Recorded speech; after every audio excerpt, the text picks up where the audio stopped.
Hi everyone, so this is a 1 month review of this Evercross H5 electric scooter.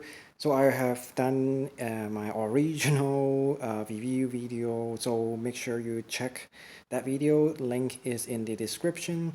So anyway, I think most people's concern about this scooter is the long-term reliability. Does it work long-term? Are there any issues? So this one is a 1 month review. I'm trying to answer most people questions. So basically, after a month, is there or are there any issues, or are things still working? Anything broken? So far for me, I would say no major issue. I mean, now probably I can even say no issue at all. So it still runs fine. So probably people who have issue, maybe they are just some minor, maybe they are just unlucky, or they get a bad batch, or maybe just a few of them just slip out with quality issue. But anyway, it still runs fine, no issue at all. Although there would be maybe some minor, very minor issue. So anyway, first of all, this scooter is supposed to go can reach up to 28 miles per hour. And I would say most of the time on completely flat surface, yes, it can still reach that speed. But however, it's not all the time. Sometimes, most likely, I can only reach 25 or 26 miles per hour, which is still pretty fast. I mean, compared to all the scooter in its class, at this price range. I mean, the original price is $800, but this scooter is constantly running at discount price. The cheapest one I've ever seen is even at $560, which is crazy cheap. It's a steal, I would say, for $560. It comes with a seat already, because most scooter, if it's has a seat option, most of the time you have to buy it separately for close to $100. So this one has everything already. So this is at that price is over $400, or around $400 cheaper than the 9 baht max. So some of the minor issue. Okay, so one of them is, you can see this thing is really cheap. It's kind of have a sandpaper texture. So as you can see already, kind of wear out a lot already, and you can see here it start to peel off. Although this part is secure by the bolt over here, so it's pretty safe. But again, this part that is not being covered by this metal piece is start to peel off already. Same for this one. And most scooter at this price range, they have a rubberized mat over here. This one doesn't have it. It's just too cheaply made sandpaper, probably cost less than $1 each. So again, it start to wear already and start to peel off. So that's the first thing. And then the second thing is that, I already talked about that in the original video. This thing over here is the wire harness, I believe, just to protect the wires. But this thing actually, yeah, I already noticed that when I first have it. So it's rubbing when you turn the front wheel. It's rubbing this mud guard over here. It's not a major issue, but still, you will probably never see another scooter like this, is touching the wire harness. As you can see, there's some scratch mark over here already, but not a major issue.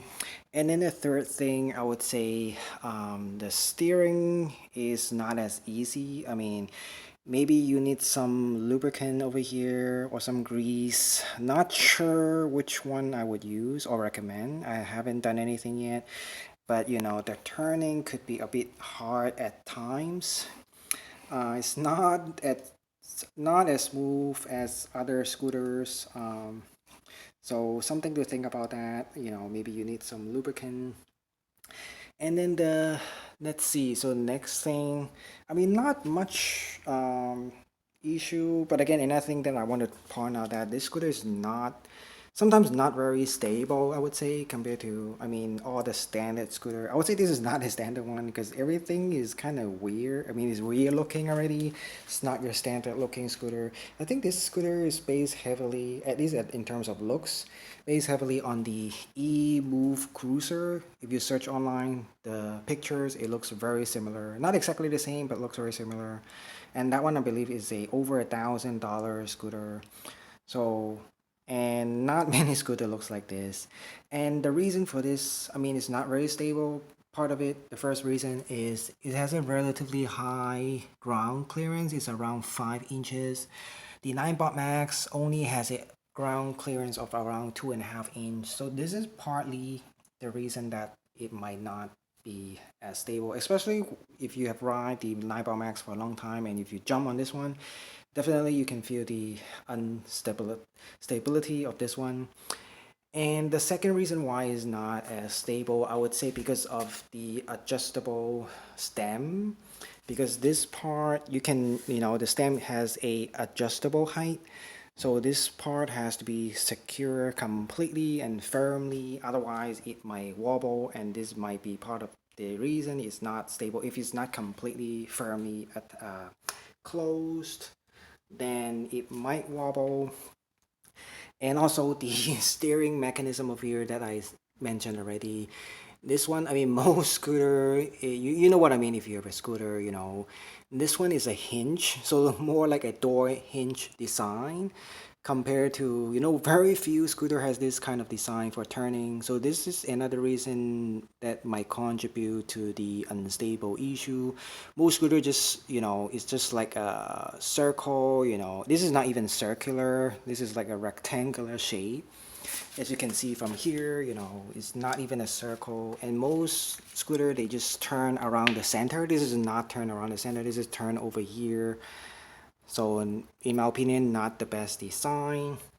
And then it has solid tire, of course. This is the second edition. The first edition has pneumatic air tires, and I think a lot of people complaining is not holding air and then always have flat tires, so they switch it to solid tire, which I like it. I mean, I bet definitely I prefer solid tires, but this might be another factor that contributes to the instability because the solid tire, I think the traction is not very good. Definitely less traction than the air tire. So this might be another reason for the, being unstable. And the tire actually is not even flat in my opinion. As you can see, the bottom is not completely flat. So even though this is a relatively fat tire, but the contact patch to the ground is not a lot because it's not flat. I think some scooter has a flat, not flat tire, but the bottom is more flat. This is like a heel, like a, like a circular. So the contact patch to the ground is kind of narrow. So it may be another reason why it's not so stable. And then the shock, the suspension is relatively good, I would say, actually. I mean, not the best suspension, but better than nothing. And definitely helps a bit, in terms for pumps or, for the smoothness, ride comfort. The seat is very good, I would say, although it's not very, I mean, it's kind of cheaply made. The material is kind of thin, but it's very, very comfortable and it's already included with the scooter. You don't have to buy it separately or spend more. And then everything, I mean, this one, again, I think I said it already in the original video. The kickstand is kind of below standard. I mean, the location is already bad. I mean, they decided to put it on the rear wheel. Most scooter would put it in the deck. I think one reason for that because this one has a relatively high ground clearance. So maybe that's why they put it in the back, but it doesn't do a good job in keeping the scooter stand still. It might fall over, especially if you're on an incline, then it, most of the time it will fall. So it's okay when you put it on flat surface. So something to keep in mind. And I heard some people said it's very difficult to take off the seat. Myself, I never take off the seat, so not a problem for me. But if you plan to do that, it might be an issue. And then as for this one, you just have to make sure you put the safety pin on here. It's very important. Some people said it might unhook. I don't know, no problem for me so far. And then just another tiny complaint is the wire thing, even though they have this thing over here, but they still have some other wires over here. I think this one might be for the brake. I mean, this one is for the light. This is a separate, you know, separate thing that you have to attach. So one for the light, and then the other thing is for the front brakes. And the top here as well, there's a lot of wires going on because the design itself is plug and play. So even though they have this thing over here, I mean, just a minor complaint, a lot of wires hanging. And then another thing is the square handlebar. um, it will be better if it's circular, because that you can hook up. It's more compatible with regular bike accessories. And then another thing is just the trigger throttle. So it's hard to find the perfect, you know, adjustment. Some people recommend to be completely flat, it's more comfortable for the hand and finger. But if you put it completely flat, then you cannot look at the display for the speed and whatsoever. So yeah, so something to keep in mind. And then for the handlebar, yeah, it is a collapsible or foldable handlebar, but I never use it because what if you attach something here? Let's say I'm attaching a mirror here, then you're not gonna it's in the way. So because this thing has to push it to the left in order to fold it. So if you put something here, you cannot fold it anymore unless you take off the mirror. And I found myself, I never have to use the turn signal, basically no need for that in my opinion. It just looks cool. And then there's an electric horn, which is part of the headlight. The horn is in the light itself. I would prefer regular bike bell instead of an electronic one, because that one doesn't use battery and it sounds better using a bike bell rather than a horn. The key entry is good, I would say, although you have to carry a key, but I think it's an extra security thing.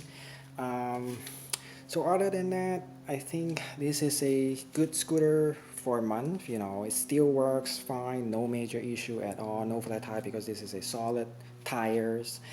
I will have to wait and see if it holds up in another month or 6 months. We have to see. But so far, 1 month, no issue, no major issue. Some minor thing, but it rides very different and looks very different from your regular scooter, just like the 9 Max and the like I said, one of the more major thing I would say is the stability issue.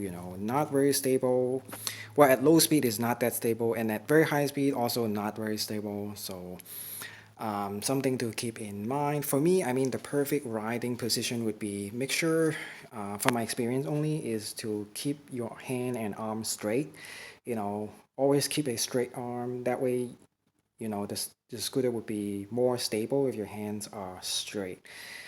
Um, and let's see, so the range I would estimate to be around 20 miles. So not bad at all, for the price, only, below $700 or even $600. 20 miles is good. Definitely can take you to most places, in this class. And so yeah, that's pretty much it. And I would say, the charging port could be improved. The charging port cover is very flimsy. That's another thing. And the power brick itself is also kind of very cheaply made. Um, but also one last thing is the hill climbing ability is a little bit disappointing for its rated power. So because this one has an 800-watt motor, so way higher than anything else in its class. However, this hill climbing ability is actually not that great. It's actually worse than the 9 Max, even the stock 9 Max. So the 9 Max, you can hack it, you can add a custom filmer to make it even faster uphill and top speed. So the 9 Max can go up a relatively steep hill nearby at 12 miles per hour stock. And if I install the custom firmware, you can reach 16 miles per hour. But this one can only reach 10 miles per hour. So it's actually worse than the 9 Max, even stock. So a little bit disappointing. I think the 800-watt rating is overestimated. This might just be the maximum output, but not the regular output. because the 9 Max is rated at only 350 watts, but that one has a better hill climbing ability, so it doesn't make sense at all. This is over twice the wattage, but only 10 miles per hour. This is comparable to the Highboy S2 Pro, so that one can reach 9 miles per hour up the same hill. So anyway, that's just my another complaint, and it accelerates relatively slowly. It takes a relatively long time to reach 28 miles per hour, but going downhill, I guess this one can reach up to maybe the low 30s, so maybe 32, 33 miles per hour downhill, but I would say don't go higher than that is relatively dangerous, especially with the instability of this scooter. So anyway, this is my 1 month review of this Evercross H5 scooter. So thanks for watching and have a nice day.